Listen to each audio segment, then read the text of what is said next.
En primer lugar, pues gracias por vuestra presencia y bueno, espero igual que ha transmitido Félix, pues que tengáis unas exitosas oposiciones y veros pronto, pues como ya mucho estáis, ¿no? Pero pronto, pues con vuestra plaza fija como funcionario, primero en práctica y después como funcionario en esta profesión que es la de educación, maravillosa, compleja, pero sin duda pues debe tener una carga, digamos, de compromiso importante, así que espero que nos podamos cruzar muy pronto como colegas de profesión.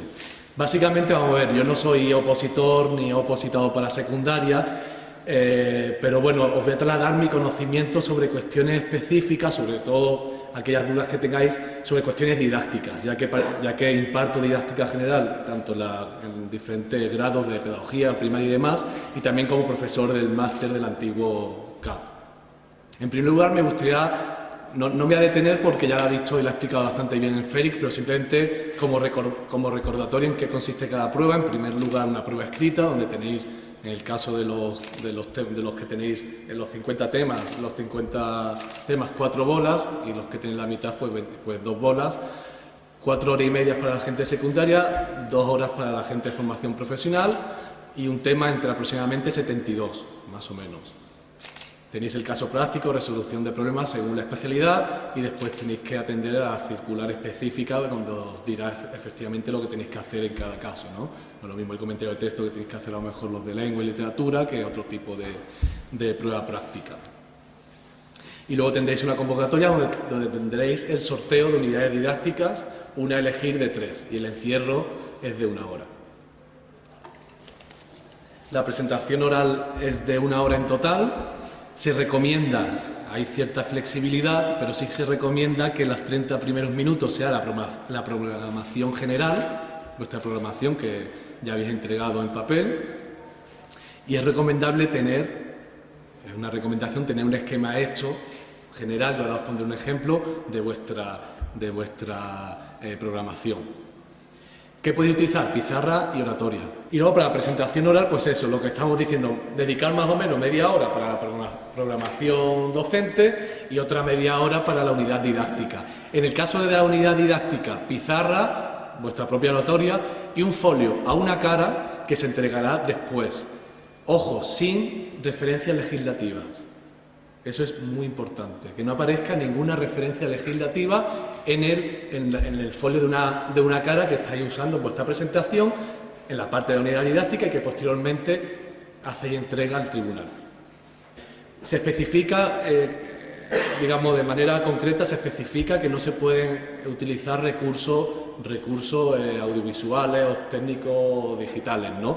Por tanto, si tú utilizas la pizarra, a lo sumo utiliza unos cuantos post-it o las tarjetas estas transparentes o directamente lo escribe a mano.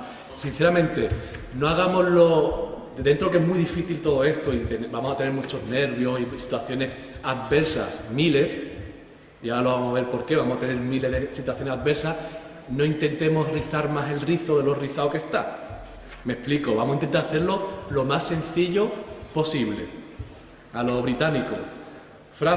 Oración, punto, lógicamente con modulación, pero lo más sencillo posible, porque nos podemos liar, nos podemos equivocar la cartulina, sacamos la 2 y la 1, nos ponemos nerviosa porque estamos mirando al tribunal que nos ha puesto una cara de sorprendido, a lo mejor te ha puesto cara de sorprendido porque está pensando algo positivo, pero tú lo interpretas como negativo, en fin, no ricemos más el rizo, no sé si me entiendes. Más cuestiones a tener en cuenta. Hemos hablado del tema de la LOE, de la LONCE, segundo los números pares LOE, los números impares LONCE. No obstante, se aconseja, más que se aconseja, vamos a aplicar pues la legislación que esté este año vigente, aunque sea el programa para el próximo año. Creo, si no me equivoco, y Félix me corrige, que en agosto, para aquellas personas que vayáis a presentar, no en la bolsa bilingüe, pero sí para acceder a asignaturas de la bolsa bilingüe, ahí me lo he expresado mal, lo corregiré antes de subirlo, pues creo que podéis presentar los certificados hasta agosto. Vais a tener periodo para poder presentar los certificados pertinentes, ¿no? De vuestro nivel de inglés, o en este caso son inglés o francés, ¿verdad? Son las especialidades. Luego la prueba escrita, el mínimo son 12, pero se aconseja prepararse 15. El 15, de hecho, es como el estándar que se propone no solamente en Andalucía, sino en otras comunidades del territorio. Legalmente, 12 unidades didácticas están bien, pero bueno, se aconseja, si tenéis tiempo, como ha dicho antes Félix, y tenéis la posibilidad, si hacéis 15, mejor que mejor. ¿De acuerdo? Y luego para la prueba oral, pues lucirse un poquito, eso ahora lo profundizaremos, ¿no? Prepárate el discurso por escrito previamente, ahora veremos por qué y cómo. Aporta muy bien la metodología, es clave, centraros muy bien en describir bien la metodología, al igual que los recursos didácticos, las actividades, eso tiene que estar muy claro, y recuperar todo el tema de la educación emocional. Todo lo que era la educación en valores, los temas transversales, eso es importante que tengan cierta relevancia. Otra cuestión importante, que aquí no lo he puesto, el diseño de los objetivos y de la evaluación. Fijaos y cercioraros que la redacción de los objetivos, aparte del infinitivo y todas estas cuestiones que ya sabemos, la evaluación esté relacionada con esos objetivos que planteamos. Esto es muy importante. No hemos encontrado unidades didácticas o programaciones donde se plantean unos objetivos y después la evaluación no evalúa esos objetivos que nos hemos propuesto. Eso es muy importante. No sé si se entiende. Definimos un objetivo, definimos una evaluación, esa es mi recomendación, que la evaluación sea lo último, pero fijaos que hay evaluación continua en el caso de la LOCSE, de la educación secundaria, perdón, por normativa, y luego pensemos, oye, eso la metodología, ¿cómo lo vamos a llevar a cabo? Entonces, de alguna manera, esos tres bloques tan importantes tienen que tener una relación. No podemos diseñar un objetivo que después no tenga nada que ver con la metodología o poco que ver con la metodología, o que precisamente la metodología que estamos proponiendo no tenga nada que ver con los objetivos a seguir. Una vez aprobada la prueba escrita, ya hemos pasado la primera prueba, pues se entrega la programación docente y las unidades didácticas. Ya lo ha dicho Félix, pero lo repito para que quede claro. Debe ocupar un máximo de 60 páginas.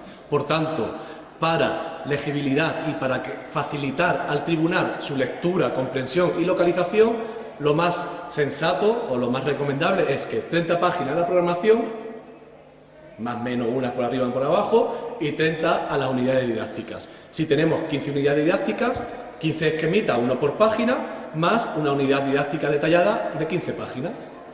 ¿Se entiende? Tenemos que entregar 60 páginas, 30 para la programación, 30 para las unidades didácticas. Si tenemos 15 unidades, una por página, el esquemita, que veremos a continuación, y después el desarrollo de una unidad didáctica en otras 15 páginas, y hacemos las 60 páginas. Y luego, para el tema de la evaluación, importante tener en cuenta, es importante porque en ocasiones ha ocurrido que el tribunal le ha hecho esa pregunta en la prueba oral, pero si os adelantáis ya la tenéis hecho, en la parte escrita también, pues mejor que mejor.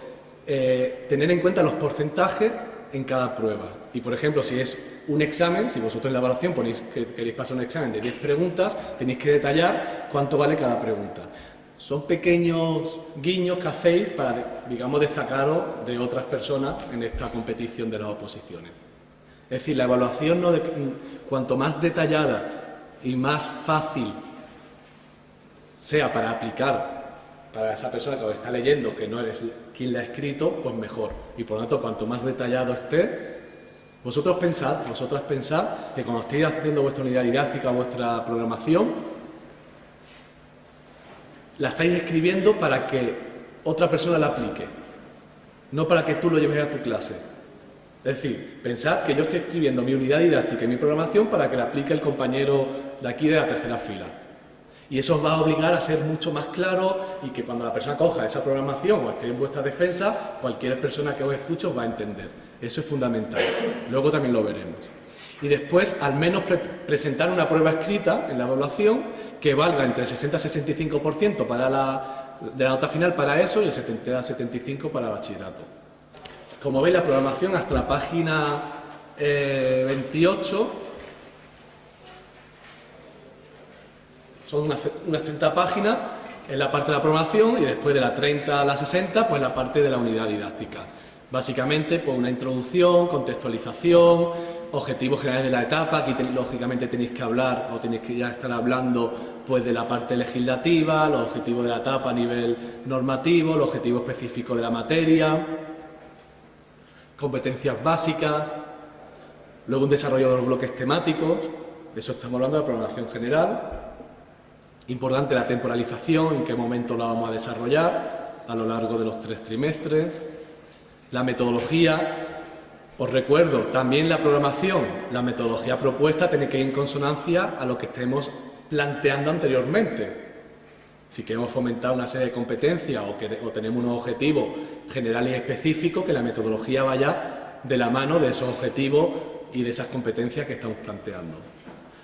Luego, atender a la interdisciplinaridad. Es importante ver de qué manera también nuestra programación, lo que nosotros planteamos, pues se vincula con otras materias.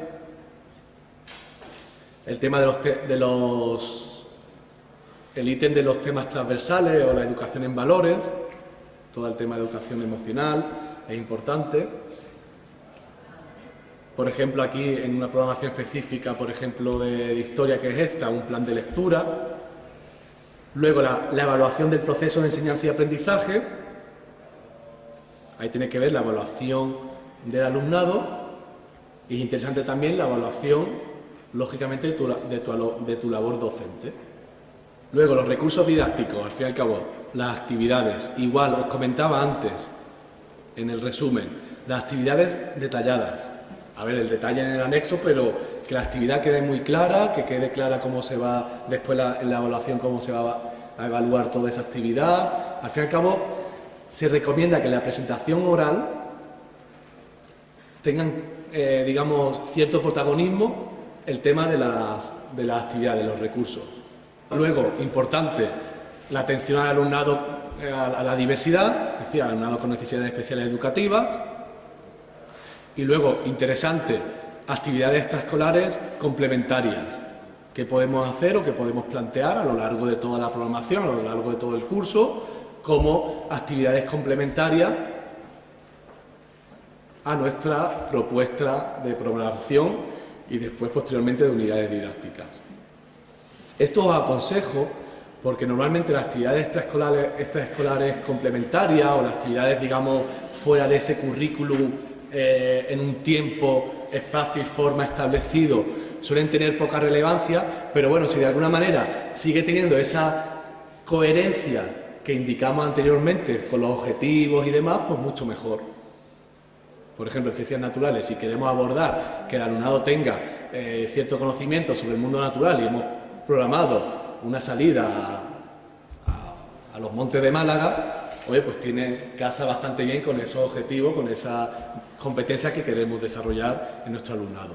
Y luego la conclusión. En la conclusión, aparte, bueno, de ese cierre de nuestra programación docente, es importante pues evidenciar, no simplemente un punto y final de nuestra programación, pero os recomiendo que en la conclusión evidenciéis, esto es otro guiño que os puede diferenciar de otros opositores y opositoras, que evidenciéis ese círculo que habéis hecho y que habéis cerrado al final de la programación. Es que aplicaríais vuestros objetivos, la metodología, la evaluación, las actividades complementarias, los recursos didácticos o actividades, de qué manera forman un todo. Y eso en la conclusión puede ser el lugar idóneo, no hace falta enrollarse mucho, pero puede ser el espacio idóneo para evidenciar, digamos, ese chapó de nuestro trabajo, para que quede claro que vosotros, por donde lo cojáis, por arriba, por abajo, por la derecha, por la izquierda, sabéis de qué estáis hablando y lo sabéis conducir.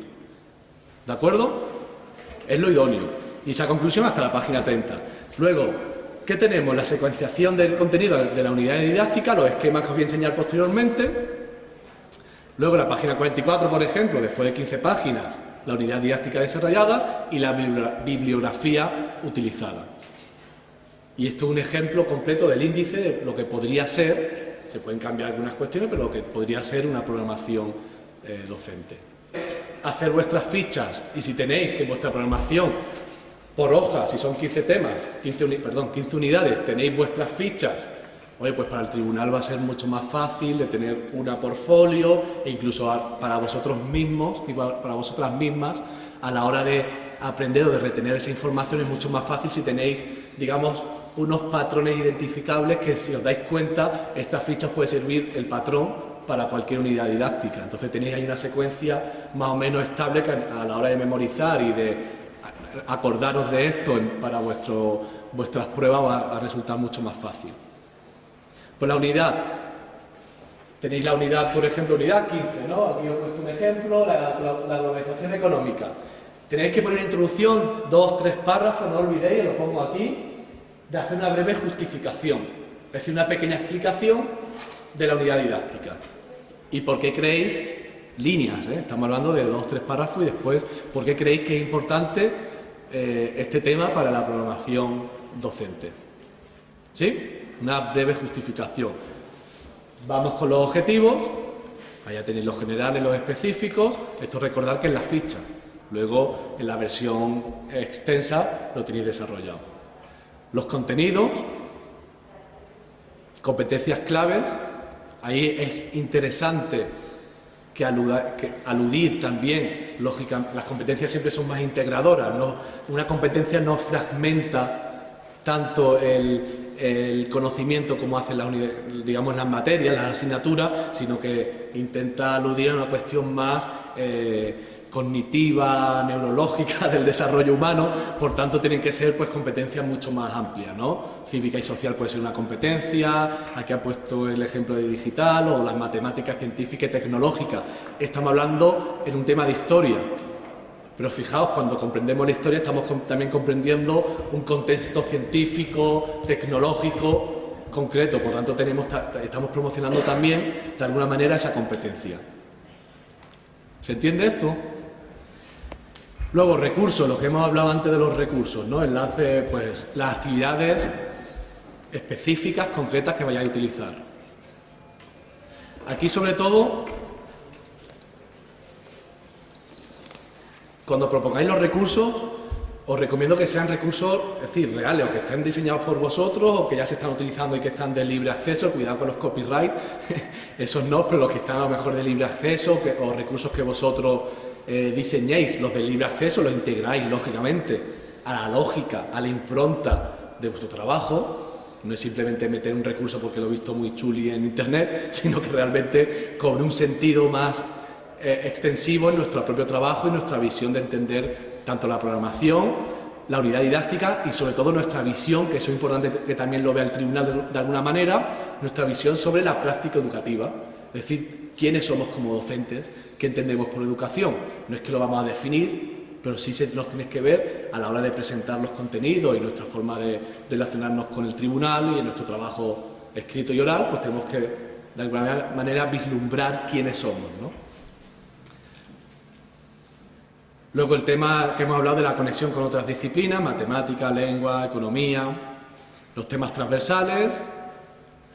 Muy importante también los criterios de evaluación específicos para esa unidad didáctica. Aquí tenéis que aterrizar mucho más, mientras en la programación docente sí aludimos mucho más a esa evaluación continua y esa evaluación mucho más global. En la unidad didáctica ya empezamos a aterrizar mucho más en cuestiones específicas de cada tema.